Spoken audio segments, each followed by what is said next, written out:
Now you can hear me because I turned my mic on. 3 teens got saved. How great is that? That's great. Anybody do a mistake this week? Anybody make a mistake? Pastor Steve, did you get a haircut this week, Pastor Steve? Pastor Steve, did you get a haircut this week? I did. Did the barber make any mistakes? Nope, not this time. I don't think so. They didn't make a mistake when I got mine cut, but really, how much work is it?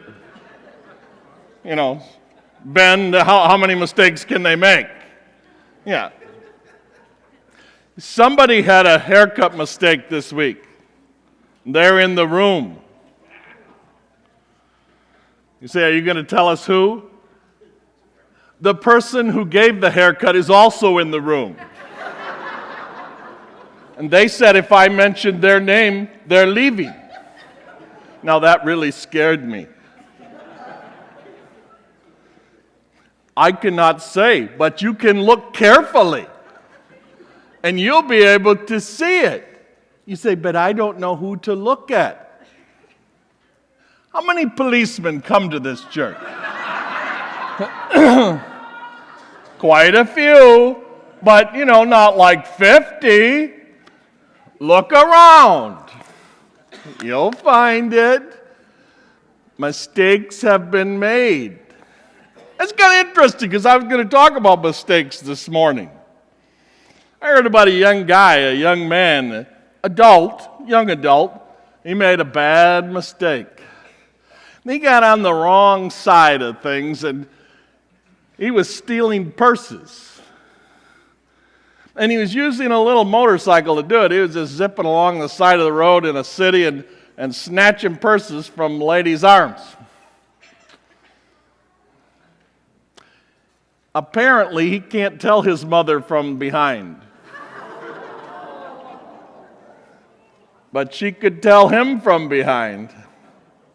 You say, well, that was bad at home. Oh, no, she called the cops and he got arrested. That's a mistake. You can make mistakes. I heard about a couple that made a mistake. I probably should change names to protect the innocent. Let's give this couple fake names. Let's call them Kim and Deb. We'll just use those names, fake names. You probably don't even know anyone named Kim and Deb. Anyway, this imaginary couple, Kim and Deb, were shopping. And they saw a 50% off rack near the door, and so they stopped and they're going through it. And there's just a couple racks pushed together, and this couple that we've named Kim and Deb, they're at this rack going through it, and there's one other guy there, and he's going through it as well. When all of a sudden, this lady that we're calling Deb smelled a really bad smell. And she was positive that it had come from Kim. You know what I'm talking about? She was sure. So out loud, she said, Hayner, was that you? Making that terrible smell? And this guy we're calling Kim amazingly was innocent. And saying the name Kim and innocent together is like an oxymoron. But this one time, he actually was innocent. But since Deb had said this out loud, And this guy had heard it, who was right there shopping with him. Kim said, "Well, Deb," out loud he said, "Well, Deb, I know it wasn't me. So it was either you who did it or that guy right there."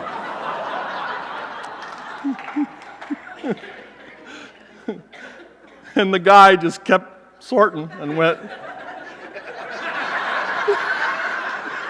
He raised his hand.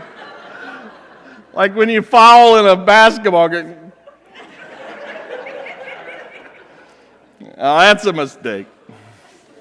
It's easy to make mistakes.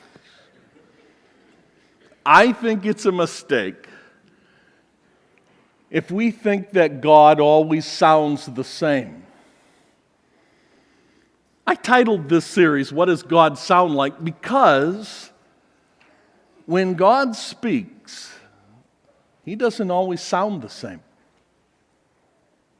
And I think sometimes, because mostly we're reading God speaking to us in His Word, we're reading it kind of like this. Like it all sounds the same. But it doesn't all sound the same. Last week, I talked about the fact that sometimes God sounds terrifyingly serious. He says things and He's very, very serious when He says them. Now, some people talked to me after last week and they said that they didn't really like that. Well, here's the thing. We don't get to make up a God and then worship and serve Him and listen to Him. We have to take the God who really is, the real one, the one that describes Himself in the Bible. And sometimes He is terrifyingly serious. But I remind you, I said that was just the first sermon in a series. And I said sometimes God sounds that way. Now I wonder, did you hear Him speak in a very serious way this last week? Did you hear Him speak at all? He doesn't always sound the same. Grab your Bibles. Let's go to 1 Samuel 3. It's one of my favorite stories in the Bible. I've liked it since I was a kid. 1 Samuel chapter 3. The boy Samuel ministered before the Lord under Eli, the high priest. In those days, the word of the Lord was rare. There are not many visions. God spoke in visions in times past. Now He speaks through His word. It's completed. One night, Eli, whose eyes were becoming so weak that he could barely see, was lying down in his usual place, and the lamp of God had not yet gone out, and Samuel was lying down in the temple of the Lord where the ark of God was. And then the Lord called Samuel. He was a young child, probably not 3 or 4, probably 8 or 10. And then the Lord called Samuel. Samuel. And Samuel answered, "Here I am." And he ran to Eli and said, "Here I am, you called me." But Eli said, "I did not call you. Go back and lie down." So he went and lay down again, and again the Lord called, "Samuel, Samuel." And Samuel got up and went to Eli and said, "Here I am, you called me." And Eli said, "My son, I did not call. Go back and lie down." Now Samuel did not know the Lord, and the word of the Lord had not yet been revealed to him, and the Lord called Samuel a third time. "Samuel, Samuel." And Samuel got up and went to Eli and said, "Here I am, you called me." And then Eli realized that the Lord was calling the boy, so Eli told Samuel, "Go and lie down, and if he calls you again, say, 'Speak, Lord, for your servant is listening." So Samuel went and lay down in his place, and the Lord came and stood there calling as his other times. "Samuel, Samuel." Now you say, each time you've said that, you said it very quiet. How do you wake up a kid in the middle of the night? Your kid. When they're sound asleep. When they're just laying there in the dark. Do you go in and go, "Samuel!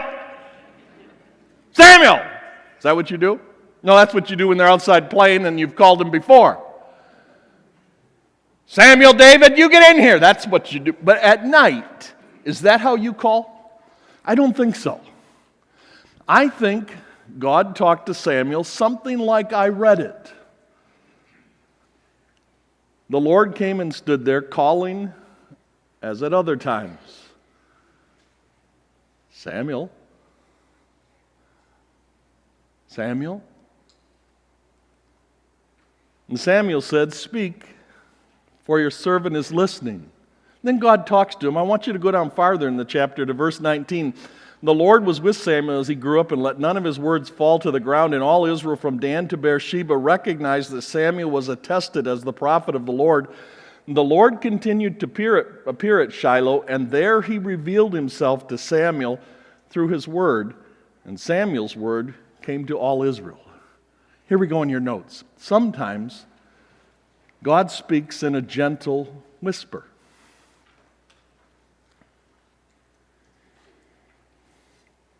I think he whispers 4 times to Samuel in this passage.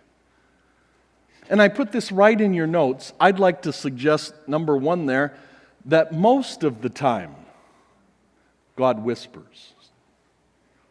You say, last week you talked about the fact that sometimes God sounds terrifyingly serious. Yes, but I don't think he sounds that way most of the time. Most of the time, I think God whispers. Like in 1 Kings. If you want to turn over there, you can. 1 Kings 19.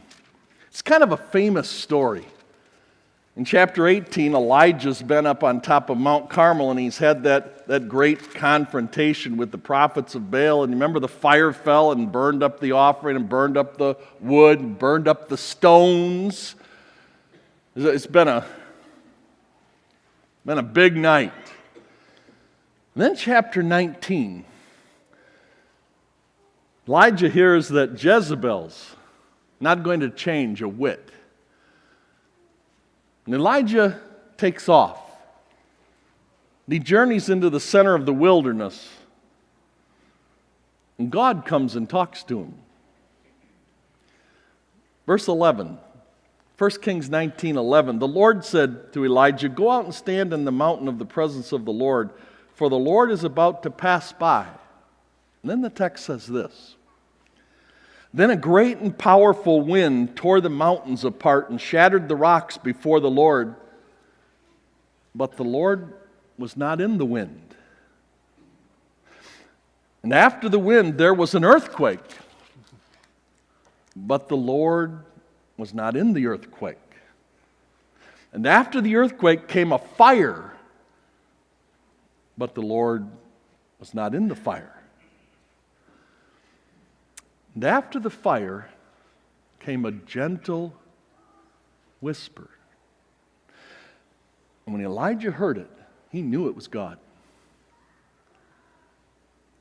When Elijah heard it, he pulled his cloak over his face and went out and stood in the mouth of the cave. And a voice said to him, "What are you doing here, Elijah?" I'm interested that after the wind and after the earthquake and after the fire came a gentle whisper. And sometimes God speaks in a gentle whisper. Now, when you read commentaries on this passage, some of them say that the point here is that God's not in all the flash and show. And usually they talk about things that are happening in church now, lights and all that stuff, and they say God's not in that. I think that's a mistake. I don't think that's what this passage is doing at all. Some of them say this is a statement to Elijah that God's not tied up with Baal because Baal's the god of nature. He's the god of storms. But I don't think that's the point either. I think the point of this passage is that God is connected to His voice, to His word. And His word often comes, I think most of the time comes, in gentle whispers. In Isaiah 30 it says, whether you turn to the right or to the left, your ears will hear a voice behind you saying, this is the way! I don't think so. I don't think that's how it works. I think you will hear a voice behind you whispering, this is the way. Go that way. I think that's generally how God speaks. I think it's how He speaks most of the time. I don't think He's yelling. You say, sometimes I have trouble hearing God speak because He's whispering and we have a lot of noise in our lives. Lots of noise. On TVs and phones and music, and even more than that, really, I think our busyness is like background noise so that we know God says in His Word, be still and know that I am God. In the stillness. Why? Because I think when God speaks, most of the time, He whispers. So we need to listen carefully. All of us. All of us need to listen carefully. In fact, number 2, I want to say this. Yes, God whispers to teen and children. God listens to teen and children.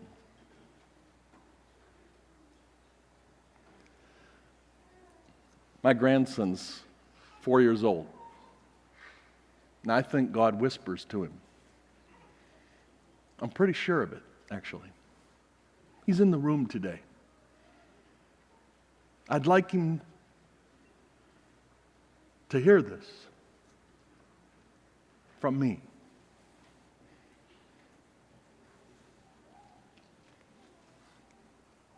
I'd like the teens to hear it. I'd like 4th graders to hear it. God whispers to children. He whispers to them, and sometimes they hear it better than adults do, like Samuel in this passage. I'd like Lincoln to know that if he listens carefully, he'll be able to hear God whisper to him. I'd like the teens that are here, I know most of the teens are gone, but I'd like the teens here in this room to know that most of the time God whispers, and He'll whisper to you. But you have to listen. You have to listen carefully. But you'll hear, children in this room, you'll hear God whisper to you, I'm here. You're not alone. He'll whisper that to you.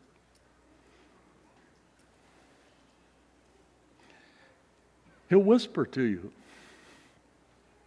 go talk to that little boy who's sitting by himself. He'll whisper this to you. Go talk to that teen that's sitting at that table alone. He'll whisper this to you if you listen. He'll whisper to you, that's not right. I wish the kids in this room would hear me today. God's whispering, and He whispers to children, and you can hear Him. He might even whisper to you, I want you to be a pastor, or I want you to be a missionary. And sometimes if He whispers to you, your parents won't think it's real, but you'll know. I know he does this because he whispered it to me.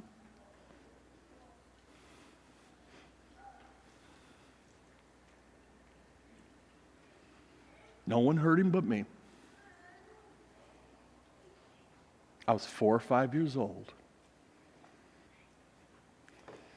I wasn't a kid who wanted to grow up to be a baseball player, although I loved baseball. Because God whispered to me, and I heard it. And I knew.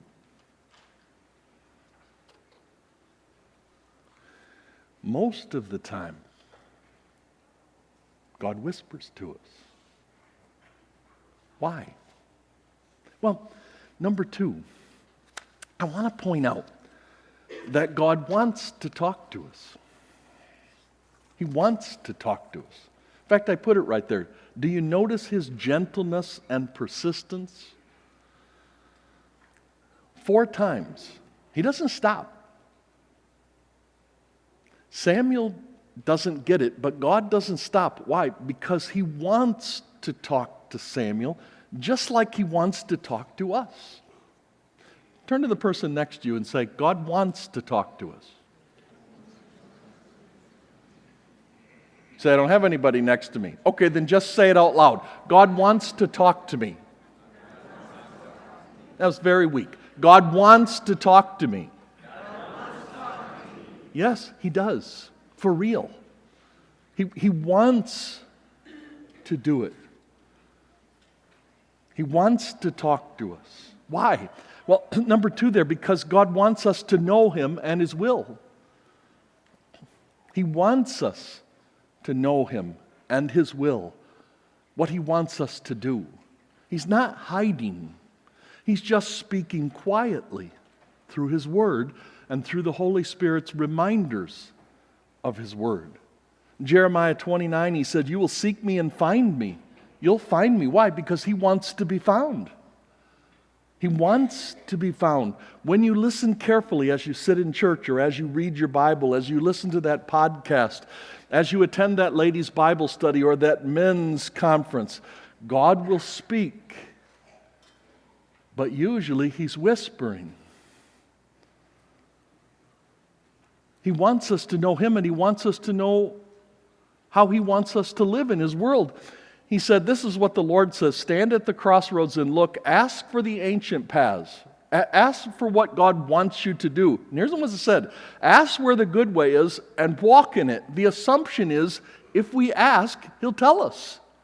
And then we can walk in it. It doesn't say, ask where the good way is, and you'll never find it because God will never tell you. That's not the problem. God wants to tell us. Ask where the good way is and walk in it, and you'll find rest for your souls. But you said, we will not walk in it. The failure's not on God's side. The failure's often on our sides. And often the failure is we don't hear the whisper. We just don't hear it. Number 3. I think God wants us to know in this story, in 1 Samuel 3, that God's presence is connected to his word. God's presence is connected to his word. I want to read it again. I skipped to the end when we were reading in 1 Samuel 3. I skipped to the end and read it. In verse 21 it says, the Lord continued to appear at Shiloh, and there he revealed himself to Samuel through his word. God's presence is connected to his word. Can we learn about God as we just walk out in the world and we observe nature? Yes, we can, actually. The heavens declare the glory of God and the skies show his handiwork. Yeah, we can learn some things about God. For since the creation of the world, God's eternal power and deity are clearly seen, being seen by the things that are made, so we are without excuse. Without excuse for what? For missing that there's a God in this world. We can learn that God's there and he's powerful, he exists, But we really won't know God unless we get into His Word, because His presence is connected to His Word. The people who really know God are people who get into the Word. They get into the Bible, because that's where God shows Himself. So I want to know God. Probably that's not true for everybody in this room, but I think it's true for a bunch of people in this room. I really want to know God. Then we have to get into His Word and listen carefully, and He'll whisper. Almost every passage in the Bible is whispering something about who God is. He'll whisper, I love you. He'll whisper, I'm faithful. I'm always faithful. He'll whisper, I'm patient. I'm in control. I feel very serious about this. He'll whisper about His mercy and whisper about His grace. And we'll learn who God is because God's presence is connected to His Word. That's how He revealed Himself to Samuel. That's how He revealed Himself to Elijah on the backside of the desert. Not in the fire, not in the wind, not in the earthquake, in that gentle whisper. Then Elijah met with God.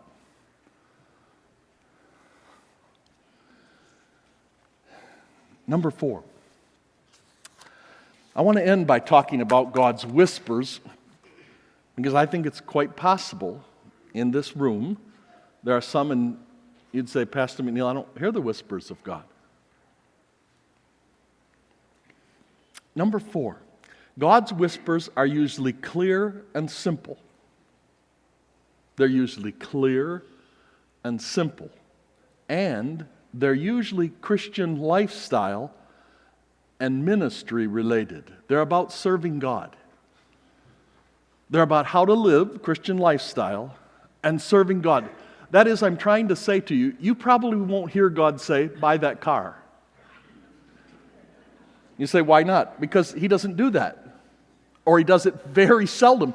You won't find one instance of it in Scripture. You'll never find a passage where God said to the Apostle Paul, go buy that camel. No, not the short one, the tall one.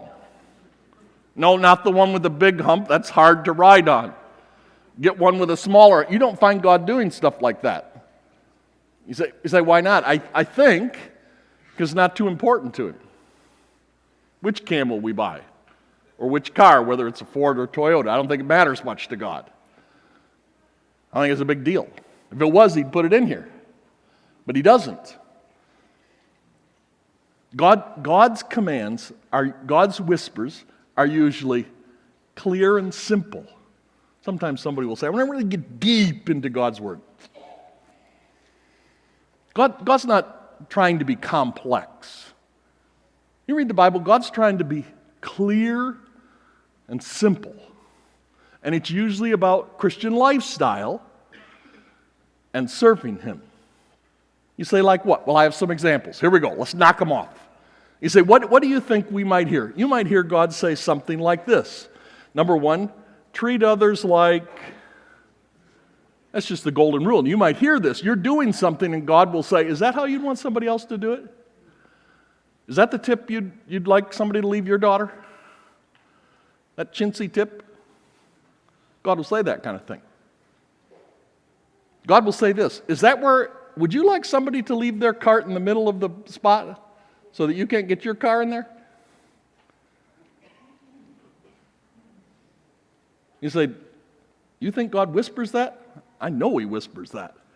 He whispers that to me. Because I want to put my cart back in that cart corral. Cindy's really good about putting the cart back. I said to her today, why do you do that? She said, to help them out. I said, you're taking some kid's job. She didn't find that a good argument. Number 2, I think God whispers, don't be selfish. I know He whispers it to me. Don't be selfish, Bob. I hear this. Do you notice I have verses here? That's because the Holy Spirit's whispers are almost always connected. They're almost always a reminder of a text. almost always. This is how he whispers. Number 3, he whispers, be kind. I hear this. I hear God whisper it to me. Be kind. When I'm standing in that line and that customer service person won't do the obvious thing. Cindy and I were in line yesterday, or the day before, trying to return something. The customer service person was being deliberately obtuse. And I wanted to inform her of it. I walked up and Cindy said, she's not going to do it. I said, really? Little whisper in my ear. Be kind, Bob. I hear God whisper it. Number 4, I hear him whisper, you shouldn't look at that. Men in this room, I think God whispers this to every one of us regularly when we're on our phones. You shouldn't look at that. I think he whispers it to us. Don't click on that. Number 5, I think one of the most common ones God whispers to us is, I'm here. Trust me. Don't worry. I think he whispers it to us. I'm right here. I'm right here. You're not alone. I've got this. I think it's a very common whisper of God. Number 6, he whispers, choose joy. I think he particularly whispers, I think every person in this room should have heard it after that series. Pastor Steve just preached a series on choosing joy, and I think afterwards, God the Holy Spirit probably said it to every person in this room. He shouted it to me. I'll say this, he didn't whisper, he shouted it to me during the 3rd quarter of the Lions game. Because I was finding it difficult to choose joy. I actually texted to Caitlin, I'm trying to choose joy. I was very careful that I didn't record anything. God also whispered that to me too, don't record. Number 7, God whispers to me, tell the truth. Tell the truth, Bob. When somebody asks that question, I don't want to answer, tell the truth. Bob, when somebody asks about something that I was supposed to do that I haven't even started, tell the truth. Bob. I don't hear it like I should tell the truth here. I hear it, tell the truth. God's telling me to do it, and I hear it. Number 8, a very common one. I think probably every married person in this room has heard God whisper to them, let it go. Let it go. If you're a married person in this room, I think I can say without a doubt that God is whispering that to you regularly. The only question is, are you hearing it as a whisper from him? Because most trouble in marriages could be avoided if one person would just let something go. You say, well, they said it with tone. And God's saying in your ear, let it go. Yes, Cindy said it, and she had that look on her face, but just let it go. God says that to me. I know she's got that ugly look on her face, but just let it go.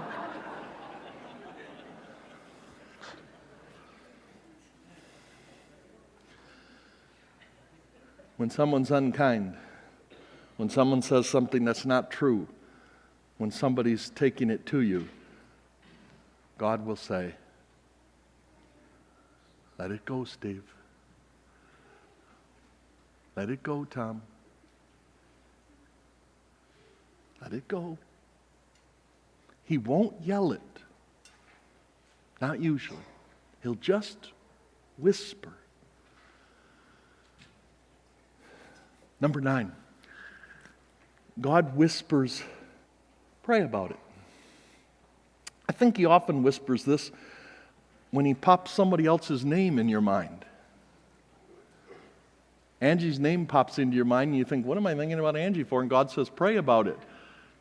I think he does this a lot.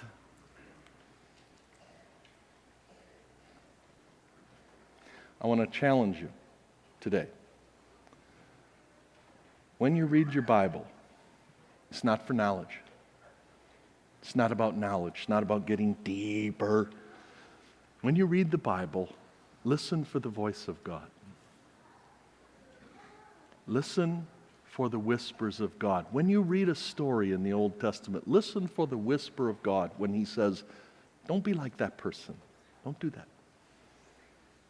This is how when you read, be ye kind one to another, tender-hearted, forgiving one another, you don't have to look up what the words mean.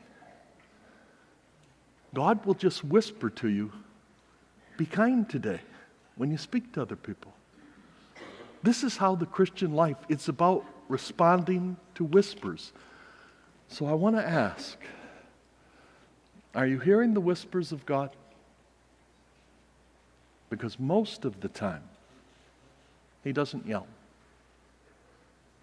And if you wait for God to yell before you act, often when he yells, he often kicks at the same time.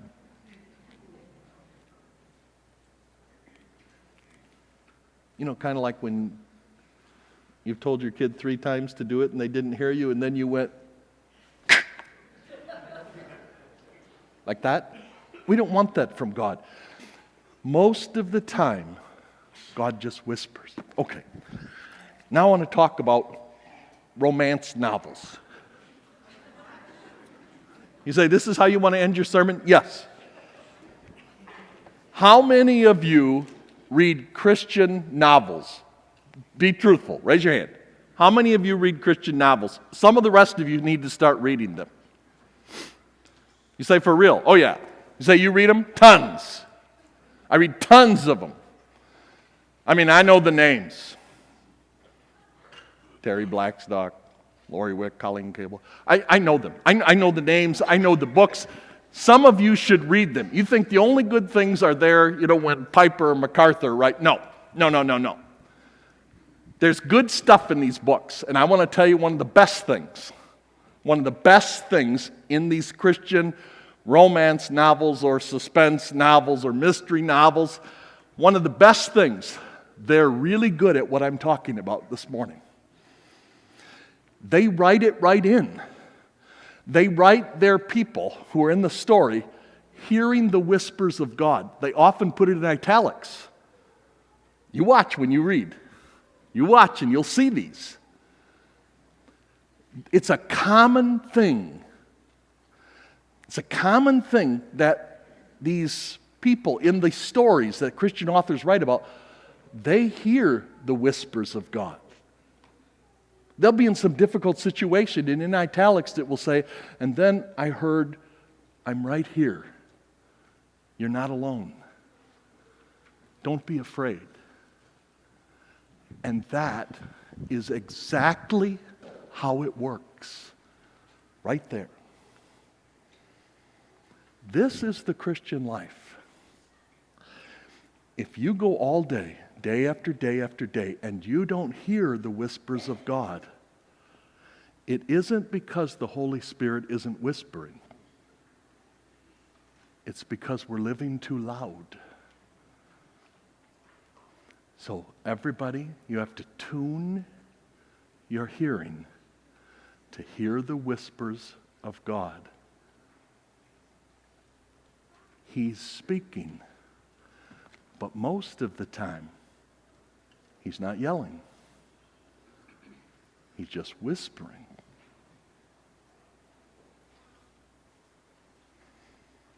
Be kind, Charlie.